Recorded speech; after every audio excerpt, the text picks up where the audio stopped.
borrow a saying from the Google's Office of the CISO folks. They talk about OOT, organization, operations, technology, kind of in that order.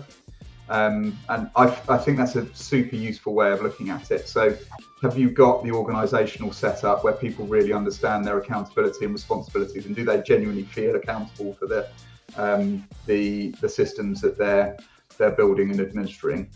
Then have you got the operational processes, and that's really around understanding the system of work. So if we go out and buy a separate tool and all engineering work's being managed in Jira, and we buy this separate tool and expect people to interact with this separate tool, it's just not going to work.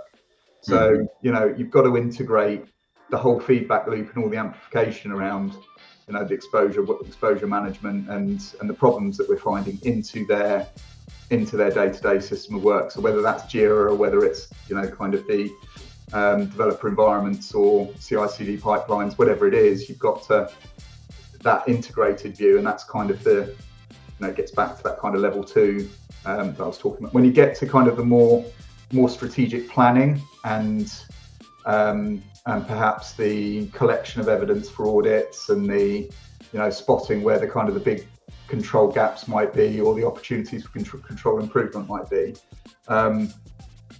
I think that's the opportunity for some of the more modern tools to really kind of step up and help in that kind of building an information security management system, as opposed to the ISMS just being a collection of policies and statements. But again, it's got to fit into where the work actually gets done in the business. And if the work gets done in Jira or kind of other workflows, it's got to tightly integrate with that.